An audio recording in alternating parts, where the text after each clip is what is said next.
47, 48, 49 till 60 we have done in synchrotron. We have just recently last month only we have done this experiment in the synchrotron BL12, BL11.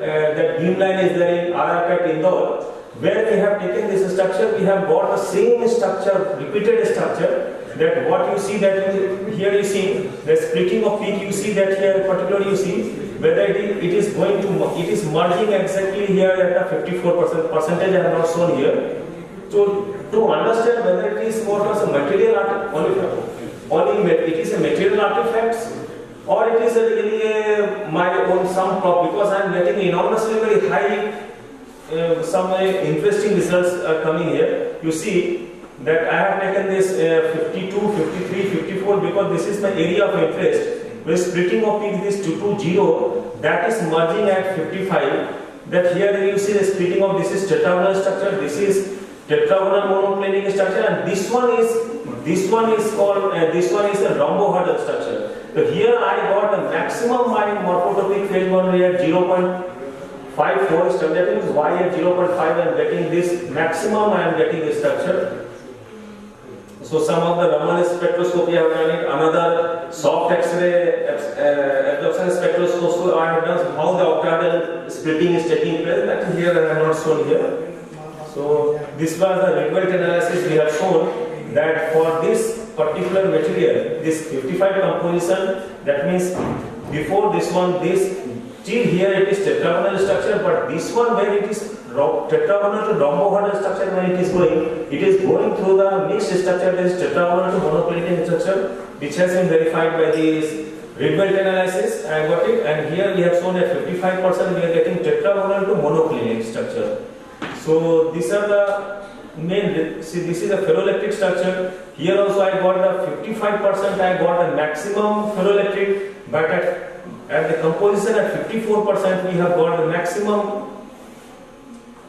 This particular material, you see the QM factor, you see that is 1192. This is Kp factor 0.57 and D30 at 281. Drastically, you see it is increasing the tetragonal structure. As it is going to the morphotopic mother from tetragonal to other phase structure, drastically there is see 1192 chem factor, suddenly it is coming to 58. So we are just trying to analyzing what is the structural analysis through the Raman spectroscopy. Another BL some experiment we have done. Still it is unpublished data, because some of my collaborators, you are getting so much unexpected result. So you verify from other factors also before claiming to making a big claim before that anything that I am getting this one. Unfortunately, through the BL structural analysis, Raman spectroscopy, we are getting synchronization. At this morphotopic phase boundary, we are getting this enormously high. So we focus only 1 minute. We have all these relevant features of good rhombohedral tetragonal phase around composition 44, 56. At 54, we have all the relevant features of good piezoelectric transformer like QM factor, good values of DT3 and Kp factor, and fortunately 2-3 more researchers in the world has achieved little more. We are very near to them. But great effort will be there if you can replace this lead-based material and get the same properties or more properties. It will more preferable. So this is the last one. The largest P factor obtained at this factor. So this is the conclusion part. This is the future collaboration. And still, if somebody can give some help, I am very open to work. And this is my acknowledgement to PV Sinha Bose Institute. Kumar Rajesh was the research associate who has mostly worked on this one. And recently I acknowledge Dr. H.S. Hari of RRCAT, who has helped me in taking the synchrotron data from our India. And I will, at the last, thank you, and I will request many of the young scholars from the universities to utilize our synchrotron beam studies at RRCAT Indore, where we provide all the facilities to the faculties, even through the flight also in the scholar decks. Research, any type scholar who are studied PhD, they get from SSP fair.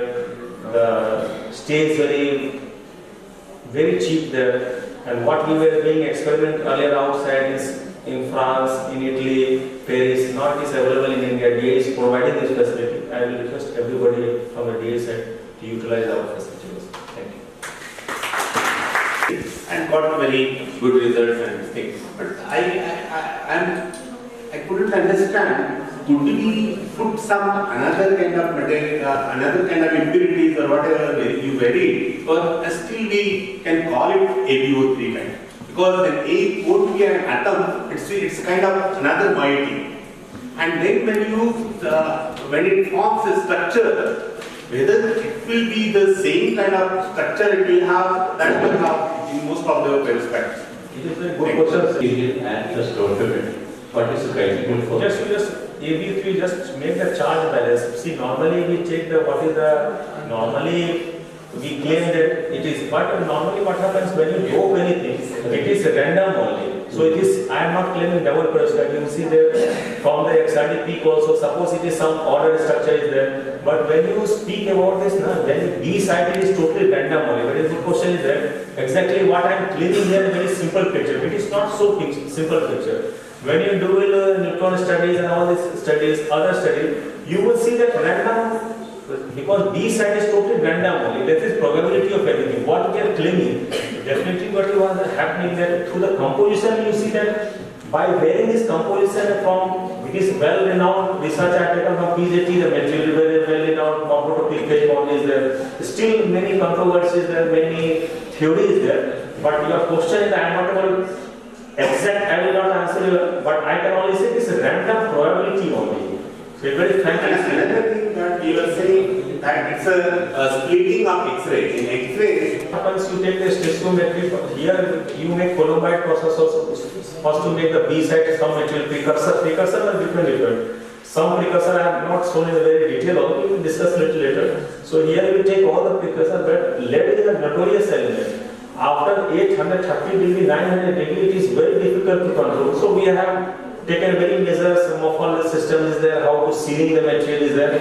So it is not so easy to make one. So that's why in the initially talk of this bismuth ferrite is there. People are working using to making bismuth, to handle bismuth is very tricky job.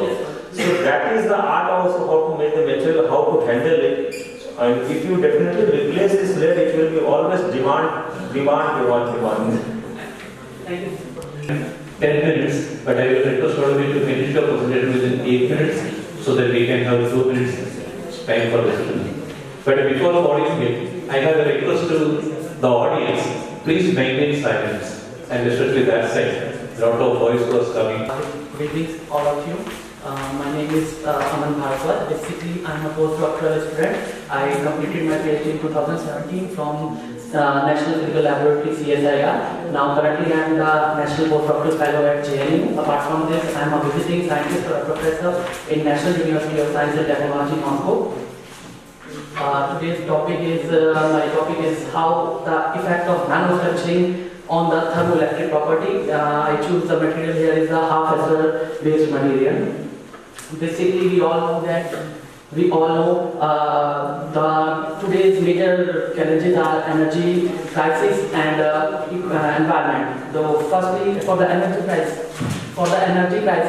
if we see this graph, here the per capita energy consumption of India is lagging behind from the China. Even we have a less population than China.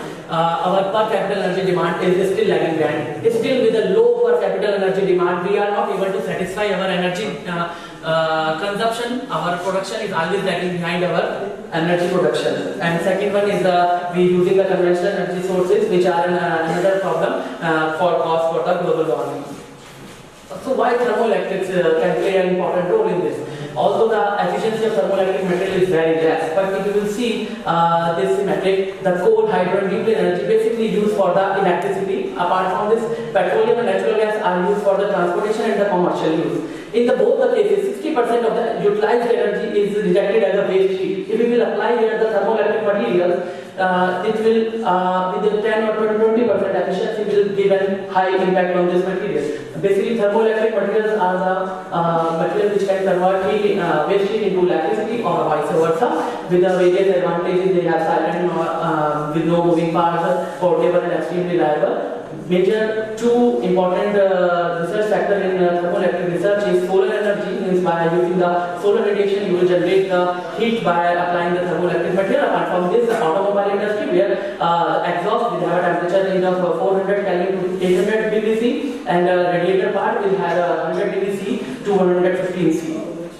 What is the thermoelectric material and its efficiency?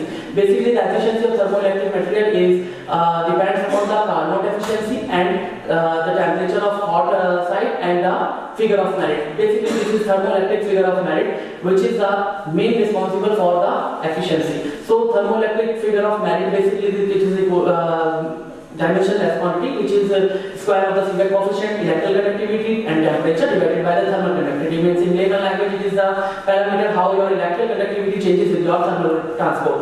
So means to have a high jet, we have to increase the Seebeck coefficient of a material and electrical conductivity of the material and reduce the thermal conductivity of the material. Means we need a material that is comprised in, if I am talking about the thermal conductivity, it will behave like a glass. If we are talking about the electrical conductivity, it will behave like a metal. And if we are talking about the Seebeck coefficient, it will behave like a semiconductor. Means we need a material that is comprised of all three. It's totally impossible.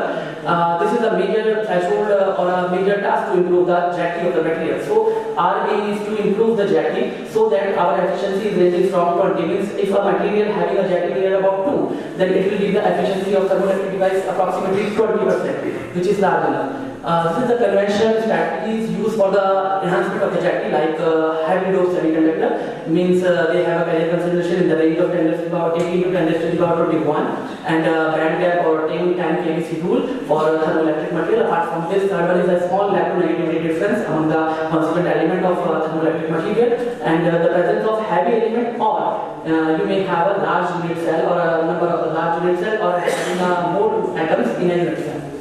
And apart from this concept of PGEC, means phonon glass electron distance, this is a basically a concept based material. Means those material which will act like a phonon, in terms of phonon it will act like a glass, and in terms of electronic transport it will behave like a crystal, which have a high electronics property.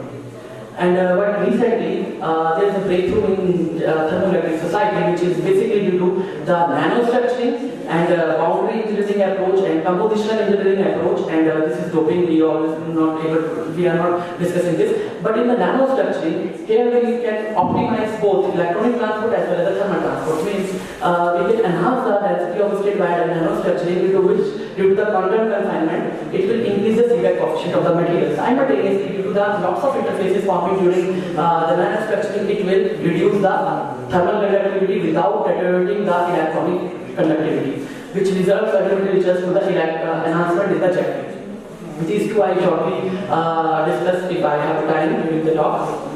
Now, what is basically the nanostructuring effects in thermoelectric? Basically, the nanostructuring increase the surface area and increase the surface effect or increase the interfaces between the molecules, and the size reduces. So, minimizing the thermal conductivity. If we have a mean free path that in the range of phonon it's 10 to 100 nanometer, and in electron it's 1 to 10 nanometer. So if we will use a nanostructured material, then electron can easily pass from the surface, although the phonon is tighter between the interfaces of the material, which reduce the thermal conductivity of the material. Secondly, for the Seebeck coefficient, due to the quantum confinement, our density of the states will increase. So, due to the Mott equation, the Seebeck coefficient of this material will increase. So, basically, in thermoelectric society, we always look for the material which are cheap, abundant, and environmental friendly. For cost consideration of thermoelectric generator or a device, 50% is cost due to the material, and apart from all technological terminology, means device formation, electronics, and industrial part.